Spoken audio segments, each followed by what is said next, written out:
नमस्कार मित्रों। आज के इस वीडियो में हम जानेंगे कि साझेदारी विघटन के समय यदि प्रश्न में पुराना चिट्ठा नहीं दिया है तो हम पुराना चिट्ठा कैसे बनाएंगे। इसके पश्चात हम वसूली खाता तथा साझेदारों का पूंजी खाता तैयार करेंगे।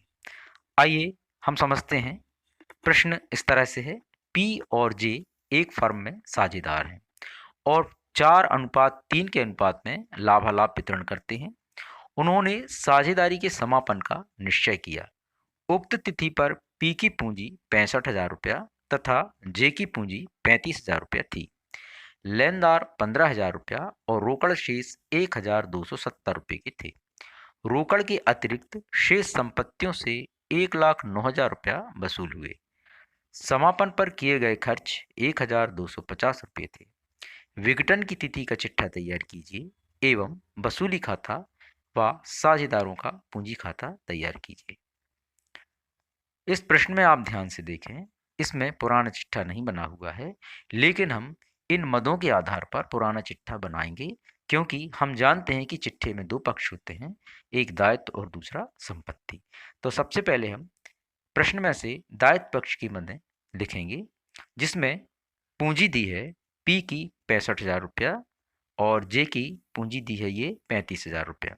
इस तरह से हमने पूंजी को चिट्ठे के दायित्व पक्ष में लिखा है। और अब हम आगे देखते हैं। प्रश्न में दिए गए हैं ये लेनदार हैं 15,000 रुपये के, इन्हें भी हमने दायित्व पक्ष में लिख दिया है। इसके पश्चात अब हम संपत्ति पक्ष को कंप्लीट करेंगे। संपत्ति पक्ष में हमें केवल एक मद ही ज्ञात है, 1,270 रुपया, जो कि रोकड़ के हैं। रोकड़ आप जानते हैं कि संपत्ति पक्ष में लिखी जाती है। अब हम संपत्तियों को निकालेंगे। यहाँ पर संपत्तियां नहीं दी गई हैं।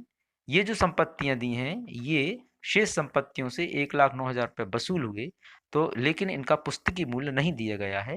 ये संपत्तियों के विक्रय से प्राप्त होने वाली रकम है। यहाँ इसे आप ध्यान से देख लें।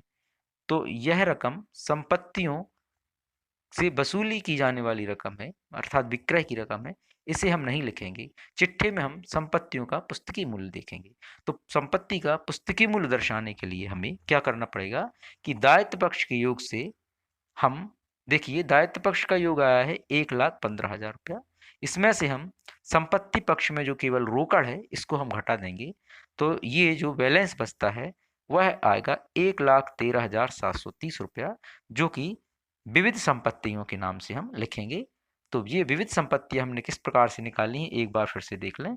दायित्व पक्ष के योग अर्थात 1,15,000 में से केवल ये जो रोकड़ का शेष दिया है 1,270 रुपया, इसे घटाने के पश्चात जो बैलेंस बचा है यही बैलेंस विविध संपत्तियों के नाम से लिखा जाएगा। और इस तरह हम चिट्ठे के दोनों पक्षों का योग बराबर कर देंगे, जो कि हो जाएगा 1,15,000 रुपया। अब इस चिट्ठे के आधार पर हम वसूली खाता बनाते हैं।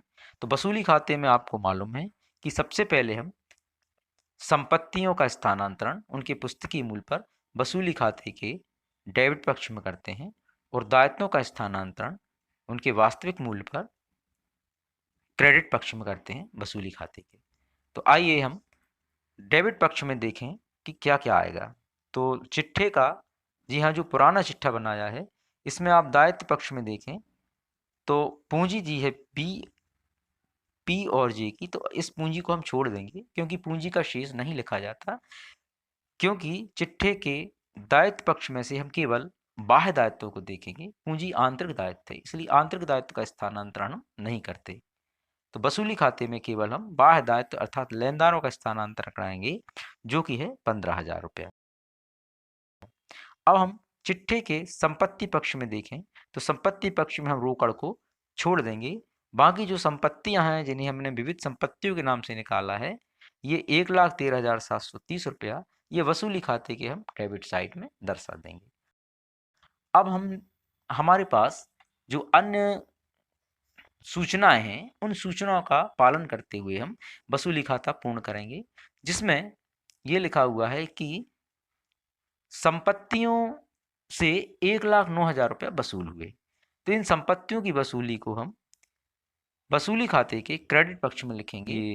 रोकड़ खाते को 1,09,000 रुपया, ये संपत्तियों के विक्रय से प्राप्त रकम है। इसके पश्चात अब हम जिन लेनदारों का हमने स्थानांतरण किया था, उन लेनदारों के भुगतान की कोई सूचना नहीं है, तो हम इसे पूरा भुगतान मान करके वसूली खाते के डेबिट पक्ष में लिखेंगे।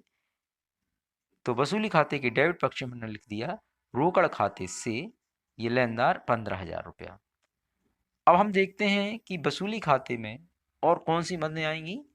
तो यहाँ पर ये जो समापन पर किए गए खर्च हैं 1,250 रुपया, इनको भी हम वसूली खाते के डेबिट पक्ष में लिखेंगे रोकड़ खाता से ये वसूली व्यय 1,250 रुपया।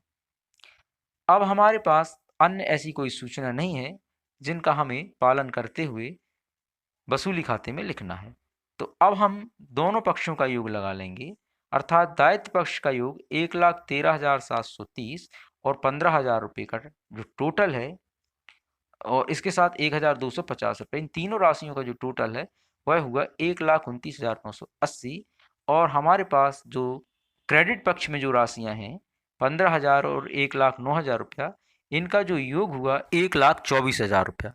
इस प्रकार अब हम वसूली खाते के दोनों पक्षों के योग का अंतर ले लेंगे जो कि लाभ या हानि होगा। तो हमने वसूली खाते के डेबिट पक्ष का योग लगाया 1,29,980 और इसका जो 1,24,000 रुपये का भी हमने योग लगाया था वसूली खाते के क्रेडिट पक्ष का, ये हमने घटाया तो ये बचता है 5,980 रुपया, जो कि ये हानि होती है। इस हानि को हम 4:3 में पी और जे में बांट लेंगे, जो क्रमशः 3,417 रुपया पी के लिए और 2,563 रुपया जे के लिए होती है। आइए अब हम बनाते हैं इस आधार पर साझेदारों का पूंजी खाता। जैसा कि आप जानते हैं कि साझेदारों की पूंजी खाते के क्रेडिट पक्ष में उनकी पूंजी का पुराना बैलेंस लिखा जाता है। तो आइए हम इसमें बैलेंस लिखेंगे। तो ये बैलेंस हुआ पी की जो पूंजी है 65,000 रुपया और जे की पूंजी है 35,000 रुपया। इसे हमने पूंजी खाते के क्रेडिट पक्ष में दर्शा दिया है। और अब हमें पूंजी खाते के डेबिट पक्ष में ये जो वसूली खाते की हानि है यह लिख देना है, जो कि होती है 3,0417 और 2,563 रुपया। इस प्रकार से अब हम दोनों पक्षों का योग लगाकर ये हानि घटा देंगे। तो ये हानि घटाने पर ये शेष बचता है पी का 61,583 रुपया और जे के लिए बचता है 32,437। तो यह है जो पूंजी का शेष है। तो हम यहाँ पर शेष ना लिखकर इसको हम लिखेंगे रोकड़ खाते से, क्योंकि अब हानि कम करते हुए उन्हें पी और जे को बाकी जो रकम है वो पूंजी के रूप में इनको वापस की जाएगी। तो ये हमने साझेदारों का पूंजी खाता बनाया। धन्यवाद, नमस्कार।